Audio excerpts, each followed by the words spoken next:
Hi friends, welcome to Avantika's Home. இன்னைக்கு நாம வீடியோல பார்க்க போறது ஒரு டிஃபன் சாம்பார் ரெசிபி. இட்லி, தோசை, பொங்கல், முக்கியமா மினி இட்லி எல்லாம் செஞ்சா நம்ம சைட் டிஷ்ஷா வெச்சுக்க கூடிய ஒரு சூப்பரான டிஃபன் சாம்பார் தான் இன்னைக்கு நாம வீடியோல பார்க்க போறோம். வாங்க அதை எப்படி செய்யறதுங்கறத வீடியோக்குள்ள போய் பார்க்கலாம்.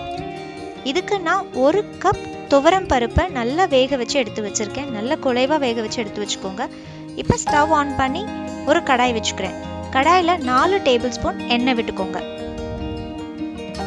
எண்ணெய் நல்லா காஞ்சதும் 1 டீஸ்பூன் கடுகு, 1/2 டீஸ்பூன் சீரகம் போட்டுக்கோங்க. நான் தாளிக்கிற வடகம் இருக்கும் இல்லைங்களா, அதை நான் 1 டீஸ்பூன் சேர்த்துக்கிறேன். அது நல்லா பொரிஞ்சதும் நாம 20 சின்ன வெங்காயம் பொடியா கட் பண்ணி வச்சிருக்கோம். அதாவது பொடியானா ரொம்ப குட்டி குட்டியா கட் பண்ணாதீங்க, ஒரு ரெண்டா கட் பண்ணி வச்சாலே போதும். 20 சின்ன வெங்காயம், ஒரு கொத்து கருவேப்பிலையை சேர்த்துட்டு நல்லா வதக்கிக்கலாம். இது கூடவே ஒரு 1/4 டீஸ்பூன் அளவுக்கு பெருங்காய பொடி சேர்த்துக்கோங்க. சேர்த்துட்டு வெங்காயம் நல்லா கண்ணாடி மாதிரி ஆகுற வரைக்கும் வதக்கிக்கோங்க. பாருங்க நல்லா வதங்கிடுச்சு. இப்போ நாம இதுல 1/2 டீஸ்பூன் மஞ்சள் தூள், 4 டீஸ்பூன் சாம்பார் பொடி, அதாவது நம்ம தனி மிளகாய் தூள் இதுக்கு சேர்த்துக்க வேண்டாம். சாம்பார் பொடியே நீங்க வேக வச்சிருக்க பருப்புக்கு ஏற்ற மாதிரி சேர்த்துக்கோங்க. நான் ஒரு பெரிய கப் பருப்பு வேக வச்சிருக்கேன், அதனால நான் 4 டீஸ்பூன் சாம்பார் பொடி சேர்த்துக்கிறேன். தேவையான அளவு உப்பு, ஒரு 4 வரமிளகாவை கிள்ளி சேர்த்துக்கோங்க. சேர்த்துட்டு ஒரு 2 நிமிஷம் இந்த மசாலாவை வதக்கி விடுங்க. இப்போ இது கூட 2 தக்காளியை பொடியா கட் பண்ணி வச்சிருக்கோம், அதையும் சேர்த்துட்டு நல்லா தக்காளி சாஃப்டா ஆகுற வரைக்கும் குக் பண்ணுங்க. அதாவது ஒரு 5 நிமிஷத்துக்கு லிட்டை போட்டு க்ளோஸ் பண்ணி சிம்ல வச்சு குக் பண்ணீங்கன்னா தக்காளி நல்லா சாஃப்டா குக் ஆயிடும்.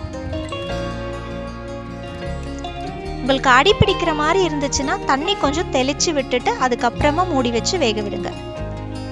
இப்போ 5 நிமிஷம் குக் பண்ணதுக்கு அப்புறம் தக்காளி நல்லா சாஃப்டா குக் ஆயிருக்கு.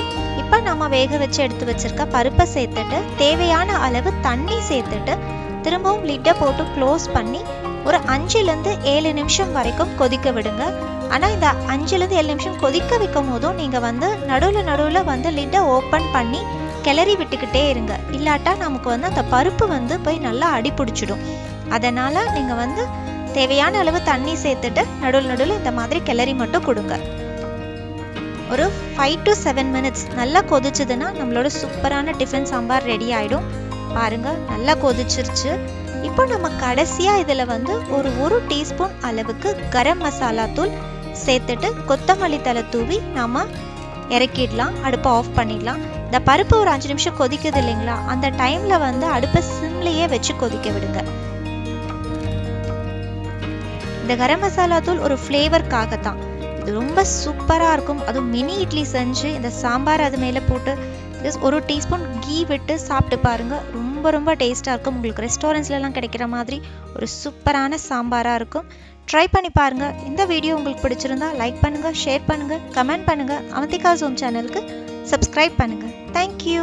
தேங்க்ஸ் ஃபார் வாட்சிங்.